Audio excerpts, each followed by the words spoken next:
Welcome to the Smoking Rope Podcast. Today is episode 27, and I am excited to have Virg Bernero on the show today, and what definitely I expect to be very entertaining and a great trip down memory lane. Thanks for being on the show, Virg.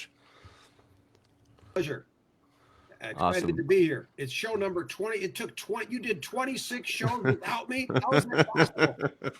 And I didn't have you. I don't know. Must have missed my text. Oh, but it's I'm excited to look back on Lansing and talk about this. And I know we got Tom up at Real Leaf Solutions. Tom, he's up in Kalkaska now, but played a major role in the Lansing marijuana industry. Maybe just not out in front, but I knew about it. So Tom, thanks for being on. Hey, gentlemen. Good to see you. Happy Friday. Yep. And Kevin at Truu Cannabis, who was open Canna Sewer, still part owner of that, and has been involved in the city of Lansing since he got here. Back when I was in prison, he got here, and then so around 2014, I believe, and was heavily involved. And this is so it's exciting to talk about our perspective of Lansing today. So Kevin, thanks for being on. Yeah, of course. Glad to be here. Glad to have Virg on the show. I'm excited to run it back. It should be fun. Virg Bernero, he's a former state rep, former state senator. He was the Democratic nominee in 2010. Things might have gone a little bit different if that would have gone different. And then also the mayor of Lansing for 12 years, 2005 and 2017. And a lot of people know Virg as the angriest mayor in America back in 2008 when we were going into the deep abyss of the recession and the car industry, whether or not it was going to get bailed out. That's where Virg was fighting for us in Lansing, and I'm sure everyone remembers that. I met Virg in 2010. I opened up Capital City Caregivers on Michigan Avenue, and it was pretty tip of the spear. Virg was not against marijuana and allowed us to open, and quickly became more of not even just allowing, but an advocate, a promoter, and really, really let Amsterdam happen. Let the last 10 years in Michigan and Michigan Avenue, and then in Lansing happen. And when no other mayors really were, it was us in Ann Arbor, and Flint was just doing it. But Virg, in my distinction, has a huge history and a huge part in the city for marijuana in the state and really even nationally because of that. So that's why I'm excited to have Virg on the show. I feel blessed that I get to talk to you and get an inside scoop on politics and things that are going on. It's fascinating to me. So, but really, from the mayor's perspective, the capital city allowing cannabis in the state before even Robacher Farr and everything else. So, Virg, thanks for being on. Thanks, yep, thanks, thanks for being on, and maybe introduce yourself a little bit. I know I left a lot out, and then why don't you just start with what you thought when Danny opened his first store, and then I opened the next one. Well, very, very kind introduction, and I'm honored to be here, even on the 27th show. I'm honored to be here. And let me just say congratulations to each of you and on being the trailblazers that helped make it happen in Michigan and in Lansing.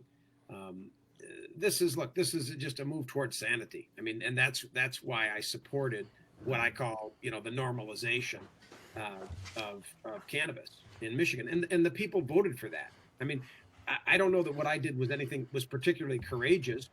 The people of Michigan, including myself, voted for medical marijuana initially. They voted to decriminalize. They voted to normalize.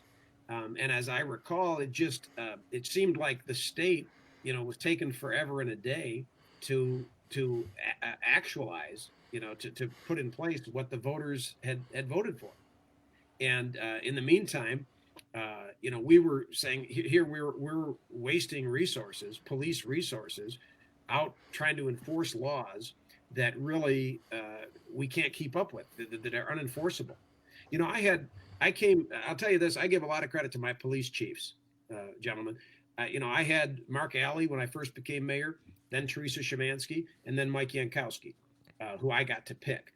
I didn't pick Mark Alley, but he was phenomenal. And they were great chiefs, and they understood that law enforcement, you're enforcing norms. If you're enforcing laws that the people don't believe in, good luck. And the police have to be an extension of the community.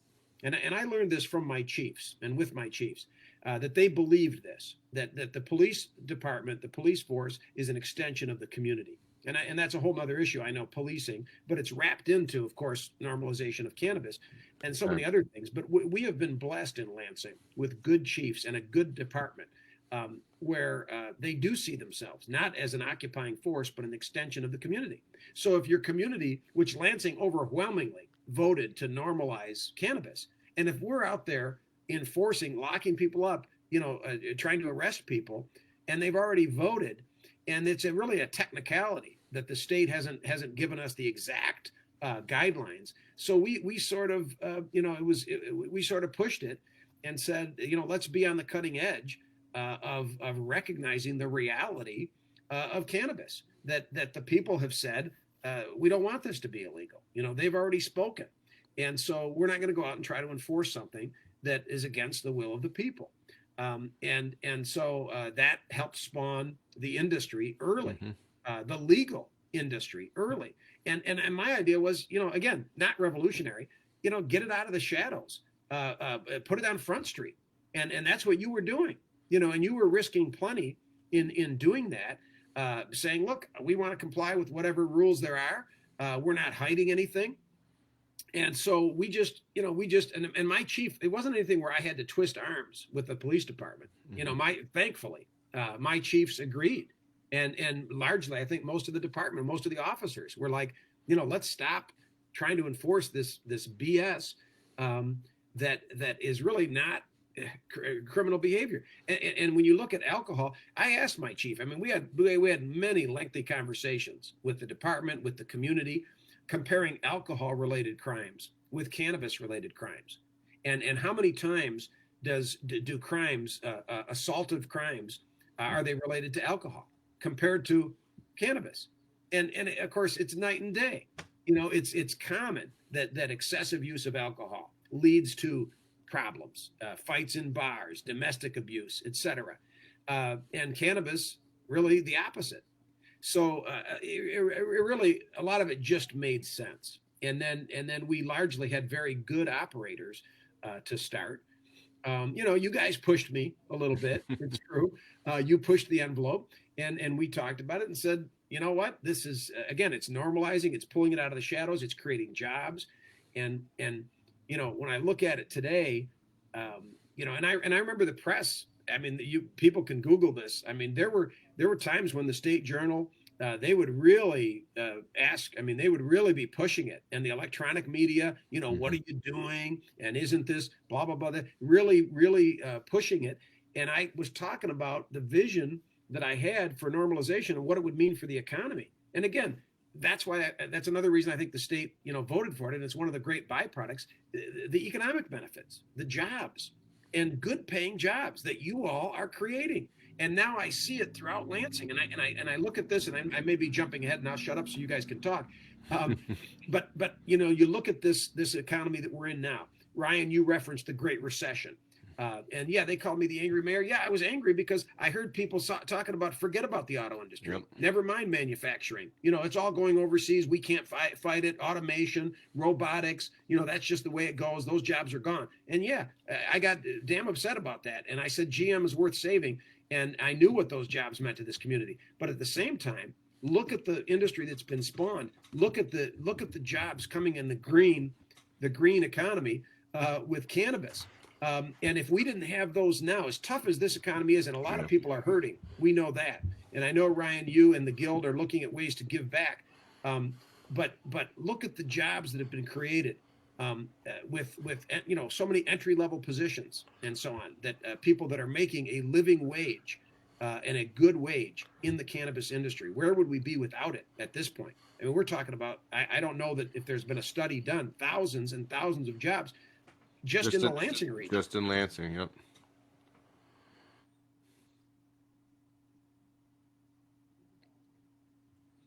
Oh, you're on. Sorry, yeah, I really just wanted to echo what you were saying. I really appreciate you creating a space in Lansing that caregivers could feel comfortable actually knowing, at least most of us, that we had a space where the police were on, sometimes maybe not necessarily on our side, but we're willing to actually look at cannabis differently than in many other places throughout the state. And it was nice, it felt like for me, Lansing is home, and I lived most of my life there. I came up to Kalkaska because once the MMFLA passed, it seemed like Lansing started to really fight itself on how they were going to monetize cannabis in the city and how they're going to, give the licenses out, or how they were going to take this industry from an existing industry, but we already had with, the Green Mile, and there were plenty of shops popping up. But it seemed like once the MMFLA came into place, everything kind of stalled. And that's when people really started getting scared and trying to figure out what was happening. I found a home in Kalkaska because they were open. And I looked at my hometown of Lansing, and I was like, man, I don't know what's going on here, but I don't know if they're ever going to get it together enough to, for me to open up shop. And so, that's why we decided to make the move. But Tim, and by the way, Tim, I'm sorry to interrupt you. You're refreshing my memory. One of the things that happened, I did not want to shut everybody down, but we got a court decision, I recall. And I remember Briggs Smith was our city attorney. Because we had taken more of a laissez-faire attitude of allowing things to spring up, and we did face some criticism for that. Sure. But we knew that it was a new market. But then there was, as I recall, there was some complaint and some court decision. McQueen was in 11 where a bunch of us had to shut down, and then there's another one later on. And the city attorney basically advised me that we needed to live by the court decision. And so I remember then we sent letters out to everybody saying that you have to close.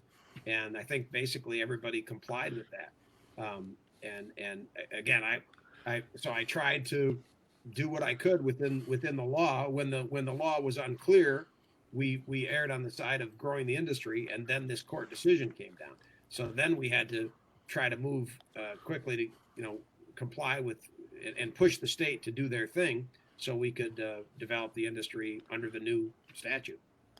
Right. So, hey, Virg, I'm interested because I was living it, and two of I feel like I call them my arch nemesises. I got a few of them over the last 11 years. One was Bill Schuette, and after he was elected at 10, everything changed in cannabis in Michigan. He really went after the law and us. So I'm wondering if anything you could divulge, if you guys ever butted heads with your cannabis policy. And then also my other arch nemesis that I'm real thankful is gone. Is one of them is Jody Washington, and how hard it was to work with her and to get things done. And it's a different makeup now. So I forget the details now. The truth is, I would need to walk through with Briggs Smith. There were letters constantly being exchanged.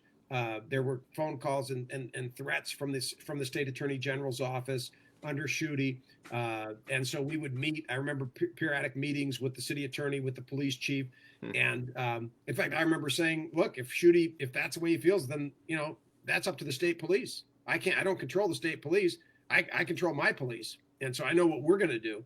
But if Schuette at various times said, you can't allow this, you have to shut this down. And there were plenty of times when it was a kind of a game of chicken.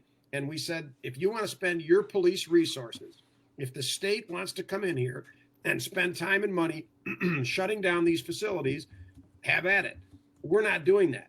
And my police chief, again, where it was legal, unless the law clearly said I had to act against the cannabis industry, I didn't. Because, and again, I just felt, what are we doing here? The people have voted. The people have spoken. And here you got Schuette telling us we got to go in and shut you down.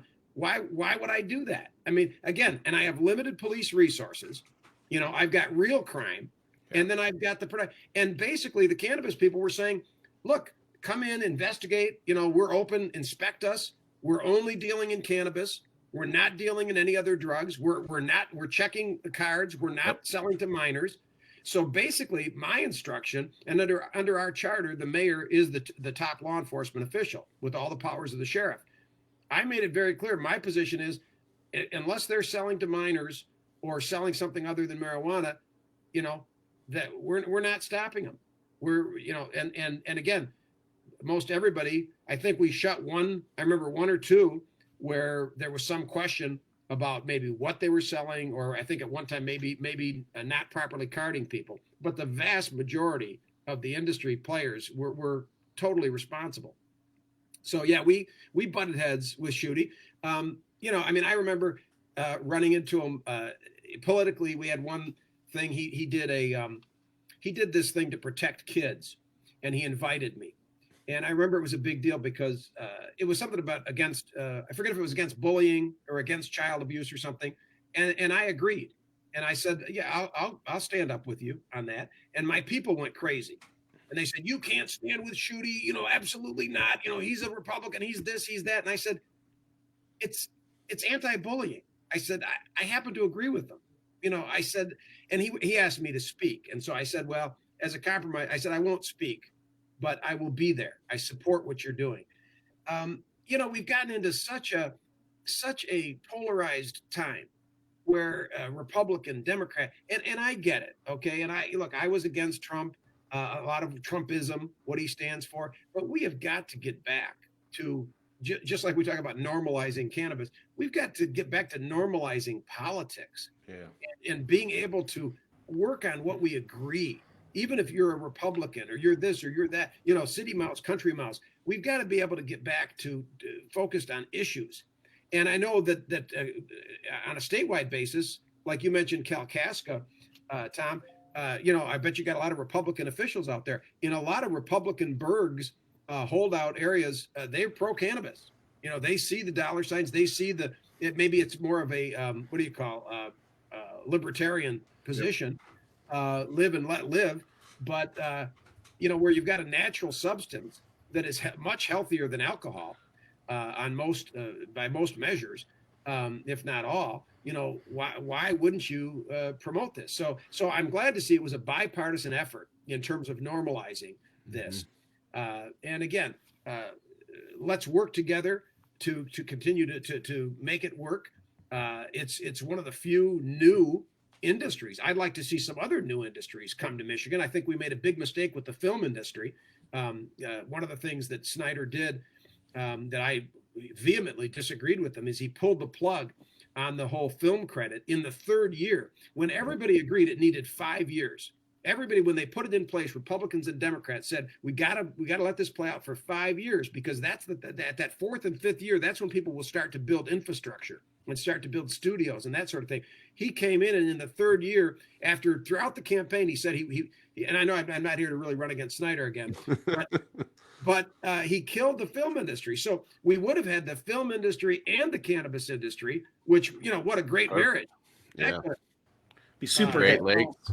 Maybe that's something that the cannabis, once we get everything going good and stabilized in the cannabis, then we can work on bringing back the film industry to Michigan. Awesome. Yeah, hey, Virg, this is Kevin over at Truu Cannabis. I just wanted to run it back with you for a minute. I've pretty much done what I've done in Lansing without an investor, pretty much done it, by myself. And I don't really credit a lot of people with helping me along the way, but there are some people that I couldn't have done it without.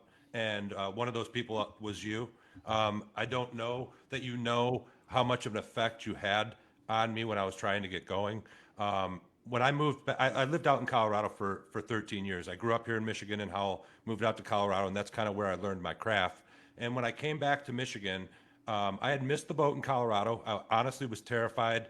I had been, charged with some marijuana crimes, just simple possession and stuff like that, but it ended me up getting in jail before I left Michigan to go to Colorado. I hadn't had any problems in Colorado, but I kind of hid and missed the boat with the way that the law rolled out there. And when I got back here, I knew I wanted to do things different, but I didn't know how to go about it. But I joined an association. That association happened to invite you to speak at one of our dinners down in Royal Oak. And you came down there and you talked about the climate in Lansing, and that you were more than willing to roll out the green carpet to any one of us that wanted to come to Lansing and start a business.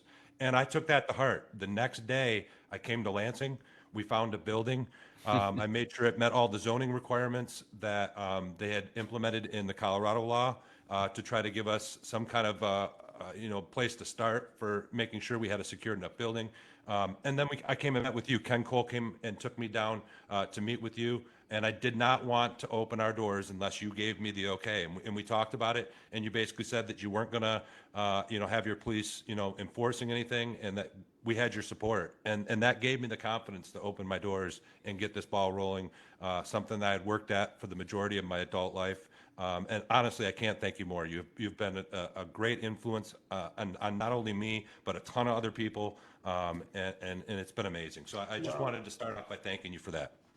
You're very kind. Thank you so much, Kevin. I remember one, and you brought up another whole area, which, Ryan mentioned at the beginning, the criminalization, the number of people that have been given criminal records. And I know the state and the governor, they're addressing this now of trying to remove some of this criminal past that we've given people. But this was used as an excuse. One of my own daughters got pulled over for joyriding.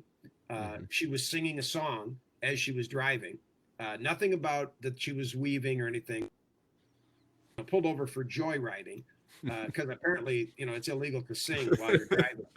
Must have been East Lansing. And that, yeah. So, and then of course they found some roach or something that had some, and so and now she happened to be fairly privileged, a person that was not disadvantaged in life. And so that was just a temporary thing. She was able to, and we were able to get a lawyer and so on and so forth. And she ended up being able to get it expunged by keeping it clean, her nose clean and blah, blah, blah, and jumping through some hoops. But, that cost, I don't know, thousands. And not everybody has that. And as you know, our so-called justice system is heavily weighted against people of color and people on the low end of the economic that can't afford the proper legal help and everything. So, all of that. I mean, again, the people spoke. I mean, the people in Michigan, and with your help, they're putting the initiative in front of them. Thank God we said we want to normalize this. I remember we had this thing when I was mayor called CHORE, City Hall on the Road.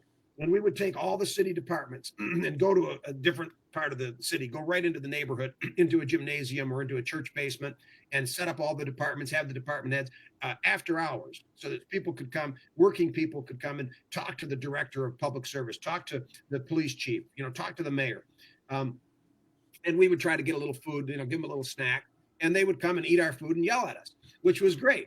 That's what you want. We tried to be accessible. And I remember while this change was happening, while this shift toward normalization, not everybody was delighted about it. And I remember one lady, virtually at every meeting, there would be one lady, at least, that would, rake me over the coals about it. And I remember this woman saying, she said, I was walking with my grandson, and she said, and what do I see? A marijuana shop on this corner. And we walk a little bit further, and a marijuana shop. And she said, what am I supposed to tell my grandson? What am I supposed to say to him about this marijuana in Lansing? And I let it permeate for a while. There's a pregnant pause. And I said, well, can I ask you a question? I said, can I answer your question, with a question? I said, do you ever watch TV with your grandson? And she said, yeah, sometimes. And I said, have you noticed that? I said, when I watch TV, I noticed that almost every other ad, it seems, is about a pill, a purple pill for this, a little white pill for this, a pill. If you can't sleep, there's a pill for that. If you have trouble in bed, there's a pill for that. If you're indigestion, there's a pill for that. I said, when you're watching TV and these ads come on about these drugs, and then the side effects, because they almost all have these side effects that ultimately will almost kill you. I said, what do you say to your grandson about those pills? And her face turned red, and she said, I'm not here to talk about that. She said, I'm asking you about marijuana. And I said, no, I know. But I said, you're implying that marijuana is something wrong, like it's some kind of a drug. I'm asking you about over-the-counter drugs that are being pushed and prescription drugs that are being pushed constantly advertised and pushed in our faces that have deadly side effects. I said, from what I know, marijuana doesn't have those deadly side effects. So, and now I am a grandparent. So as a grandparent, I'd be concerned about the health of my grandson, and what are the messages that he's being sent? Always the children too. I mean, people like to throw that out there too. This is all about the children. What about the children? It's like, it's not our job to explain the world to your children and do your job for you either. At the same time, I mean, I know you're in a more sensitive position, being the mayor and everything, but it just seems like it seems like an interesting cop out for people to just say, oh well, we can't do this because the children. It's like, well, if you can't talk to your kid about something like pot, which is a plant, And exactly. And Tom, the reality is, I went to Catholic school 1st through 8th grade, and then public school, and basically from 8th grade on, marijuana was available. Whether I was going to whether it was sanctioned, an official function or an unofficial function, I mean, marijuana was there. It was available. I had to make a choice, as a teenager. Mm-hmm. And I think that's true in most every part of America. It was there. And now, and so hopefully it's less available now to teenagers, and I certainly think it should not be available, to youngsters. And we all agree on that. But again, that's always been a choice. Now it's more in your face. It's on Front Street. And again, just like alcohol, we could also be, I saw alcohol being used and abused, in my teen years, something terrible. Mm-hmm. And it's a huge issue, and it's still an issue, and it's an issue in high schools and in colleges. So yes, substance abuse is a perennial issue. We need to take seriously. We need to work on, and that's something I'm sure the Guild will be looking at, how they can be part of the solution. For sure. Hey, Virg, I think about, I have a dream for the city of Lansing. I'm over here in Old Town, and I love being in Old Town. Definitely putting down roots here. I'm over in Covert Law, and we're looking at, hopefully in 6 months, maybe even purchasing a building right on Washington Ave. And I've been a little vocal. I've done some op-eds. I'm working hard with the city now because we have an ordinance that capped grows. It limited the number of grows, and I know people that are in buildings at work that are caregivers and are approved by the state but denied by the city because they don't have enough money. It's a real anti-social equity ordinance that I'm upset about. And then, but besides that, I'd like to see some more lounges, events. I mean, we have a chance. We were on our way. Lansing could be the capital in the Midwest for cannabis events, the epicenter. I mean, and with all the employees, Ann Arbor isn't the same because there's no grows in Ann Arbor. The property's too expensive, so there's not all those employees. We've got everything here. We've got school board members just elected in Okemos that work for cannabis companies. It's normalizing. So my dream is to make Lansing that.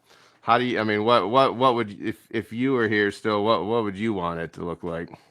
Well, I love the term that Kevin used about laying down the green carpet for the cannabis industry, instead of the red carpet, and that's what we should be doing. We and I know the ordinance that we passed, and it's, I guess, been amended and probably will be amended again. We did the best we could at the time, and part of that was the knowledge. It's the new rec ordinance, so you weren't around for that. Yeah, right. There you go. So, we did the best with what we had under state law, the confines of state law, and so on. But one thing we did was really emphasize redevelopment of old property. And I know, Ryan, if you're in Old Town, I mean, you see the splendor. There's nothing like, if those old buildings had been destroyed, you can never bring it back. And the young people love the feel and the vibe of Old Town. People just love that atmosphere.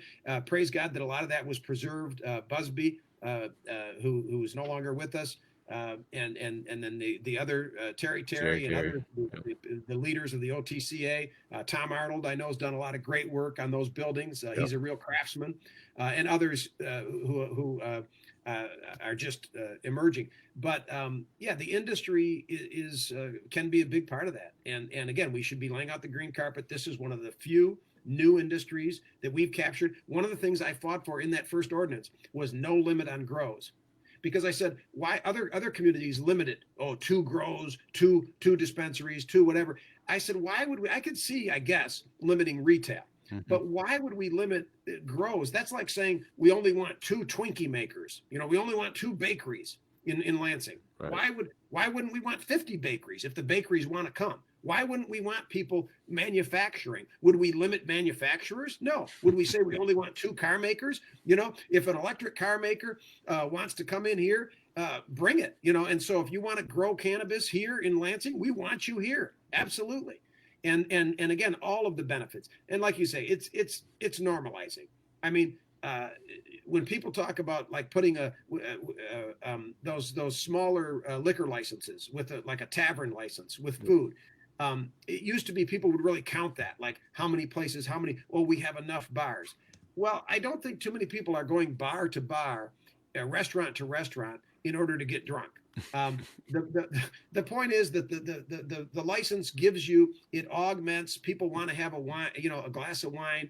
I mean, this is a city council that allowed they allowed to have a liquor license, a limited beer and wine at a soccer complex, and so the fact is we can walk and chew gum at the same time, and yes, it is being normalized, and the younger generation and a lot of older folks. It's common.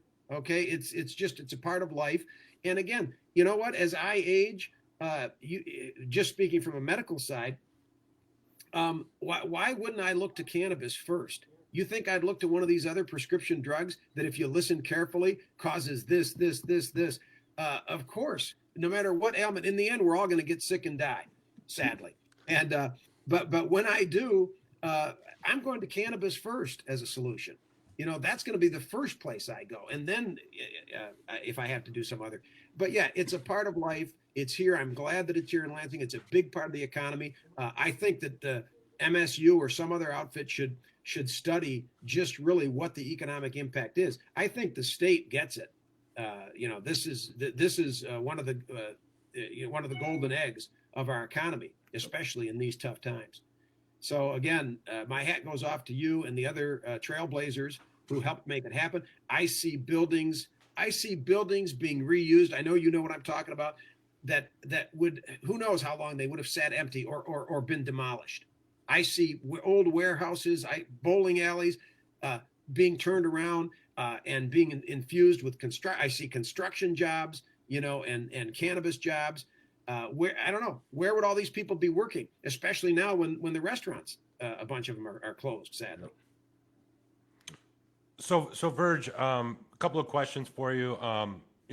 What keeps you motivated? I've been in politics. I've lobbied.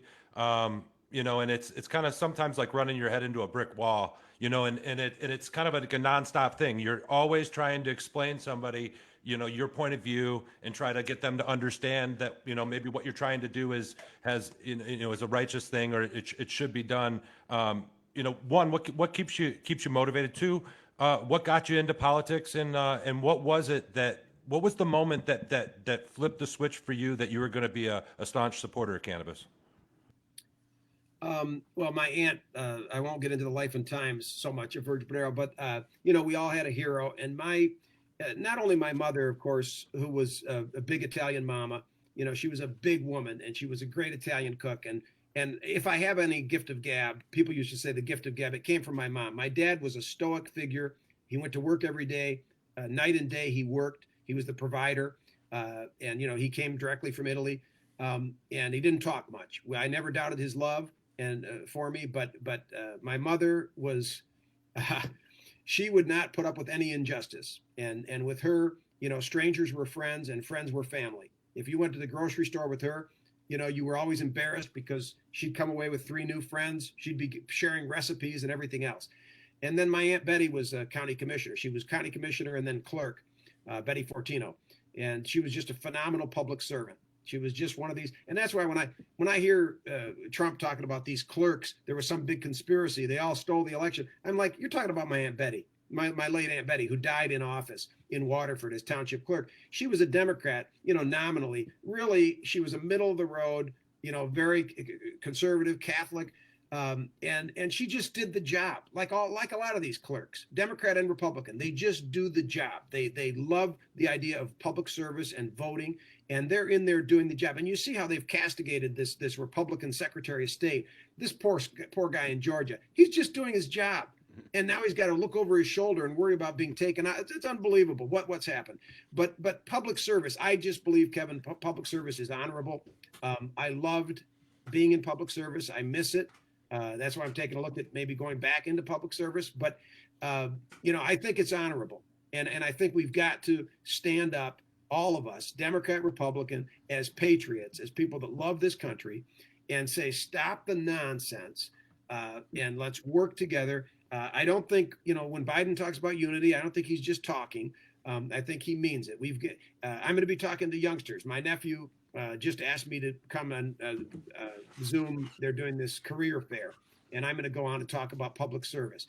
We've got to let our young people know that public service is honorable, that politics can be an honorable career. What happens if our young people no longer want to be politicians because we've given politics a dirty name? Politics is how we get things done in America.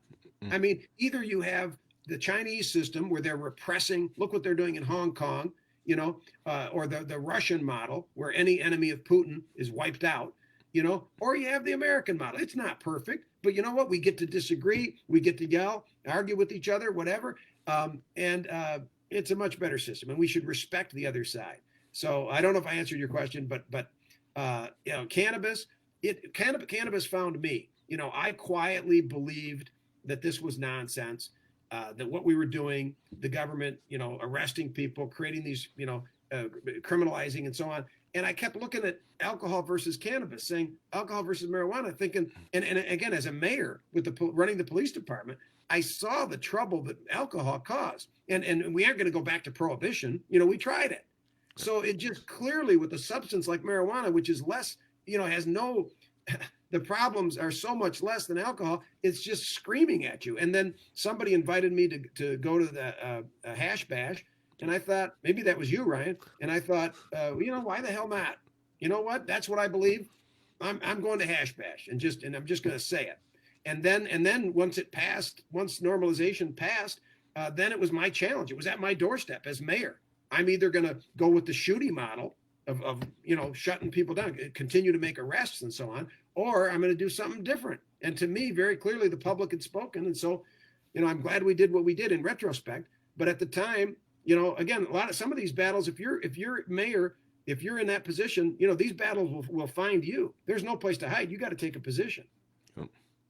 It's really sad, man. Moving forward in this country, as it stands right now, we have completely lost the ability to disagree with someone, yet have a civil conversation and actually communicate at a human level.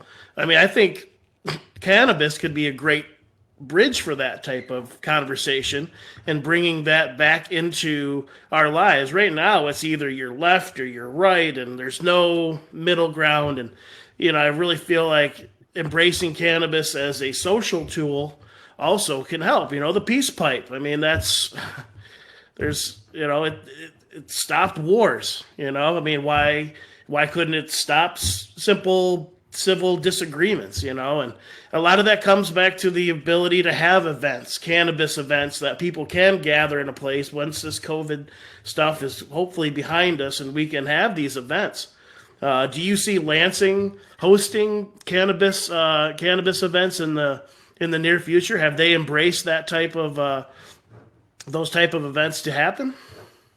I don't know that they've done it yet, and Ryan might be able to bring us up to speed. I assume that the COVID thing is really put the kibosh on any kind of gathering. So I think that was just being discussed. Yep. As I recall, it was just being discussed.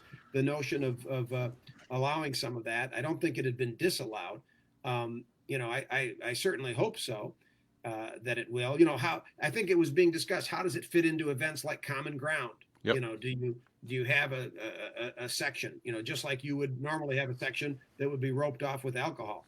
For adults. Well, actually, Virg, I was speaking with Kevin Meyer about Common Ground right before COVID really shut everything down. We have the first event license in the state for cannabis events, and I even renewed this year. I didn't get to use it, so I'm paying for stuff that I'm not using, and won't get into that this time, but maybe we'll have a whole discussion and wrap up all of the grievances that we've had. But nobody saw this. Yes, I'll see you at the Capitol. Right? Yeah. No time. But yeah, I think it's really just as simple as treating it like alcohol. I mean, that's what we have to do. People need to get over some of these. The smell factor, and I mean, you're not going to get away with not having a smell to cannabis and things like that. More and more, I sense an acceptance, like from the chamber. I've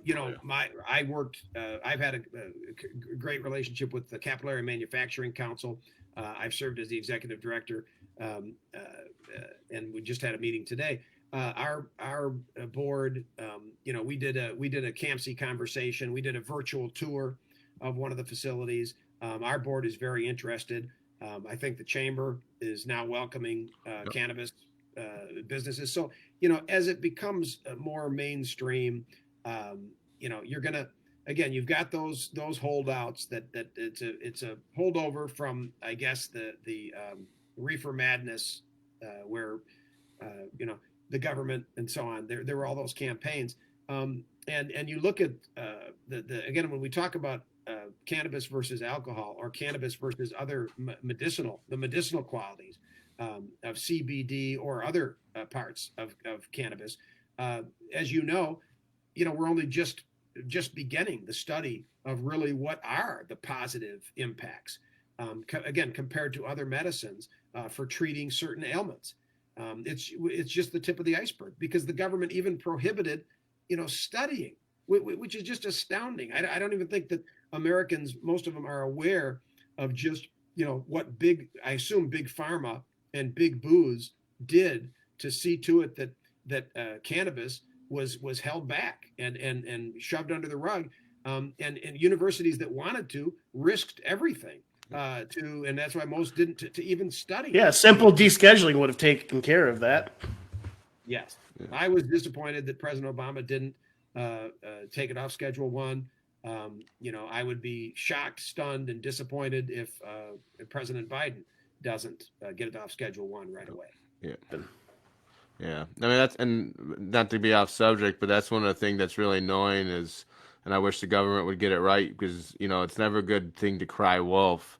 And like, we've grown up being told that cannabis is Schedule 1. It's, equivalent or worse than meth, heroin, coke, everything else. And we're still being told that. I just saw this paper put out by the osteopathic medicine at MSU, and it was filled with it. So like, we know better. We know that's not true. Then it would be such an easier convince to explain with real issues, like whether or not people want to take the vaccine or not, things like that. People in the cannabis world know they've been lied to by these same people for so long. So it's time to stop crying wolf on something that we all know, because it's hurting the credibility on really important things that we have going on in the rest of the world. And by the same token, I know you agree, Ryan, that there's evidence about the impact on a young brain, that we need to be very vigilant about young people, and again, more vigilant than we were in my days. And when I think back to my time growing up, marijuana was readily available, and way too much. And so we know the impact on the young brain that is still developing. Yep. So you're exactly right. We need to be transparent. We need to be clear, accurate, and transparent about what cannabis does and doesn't do at different ages. You have to be honest with kids, man. I mean, my children. Oh, go ahead. Sorry. That's okay. I was just say my kids are probably the last ones on earth to actually use cannabis until they're old enough, because we've had this conversation ad nauseum. They know what dad does, and education, speaking to children, not speaking down to them, and that's important. That's right. Yeah, because in reality, you know, um, as far as you know, every state that's legalized, teen use goes down. So it's about access. It's about having that open conversation. Maybe it's also it's not as cool anymore because you know mom and dad are doing it. But when you try, they used to try to call it the gateway drug. Well, yeah, you try marijuana, you heard it was so bad and it's so great. Oh, maybe Coke's good, maybe alcohol, maybe you know all this because what else are they lying to me about? So it's simple. It, Just being it's honest. always, yeah, I tend to agree. You know, it's not everything, not every prescription, not every approach is going to work for every child. I still remember, I don't know how old I was, probably 12, 13. And my mother played a lot of cards. And, you know, back in the day, I mean, we were a big Italian family and you went, when the family went, you went. And so my mother would, and I remember she was playing cards at my cousin's house, a big adult cousin, Ellen, and Ellen was very sophisticated, and she would smoke these long cigarettes. I think they were Virginia Slims. Were they the long, skinny? And she always looked so elegant with these cigarettes. And I remember I just begged my mother. I said, you know, can I try it? And they looked at each other, my mother and Ellen, and she said, well, sure. She said, I think he should try it. Ellen said to my mother. And my mother said, well, you think so? Okay. You know, are you sure you want to try? Oh yeah, I want to try it, definitely. So they lit one up, and I took a big, I took a big hit and just coughed and gagged, and oh my God, it was the last time I ever wanted to smoke. Yeah. I'm not suggesting that should be the approach, but different strokes for different folks. Yeah, my dad might have done that with skull with me when I was 11, and I never touched it again either. So, but man, we could talk all day, but we are running out of time. So I wanted to give everyone a chance to give some final thoughts and say goodbye. So, Tom over at Real Leaf. Hey, Virg, an honor to have the chance to speak with you. Thanks again for everything and your support and just being a good, level-headed human being. And I would like to extend an invitation when we open, which is hopefully the first cannabis consumption lounge in the state, that you would be available and consider coming up to be a guest.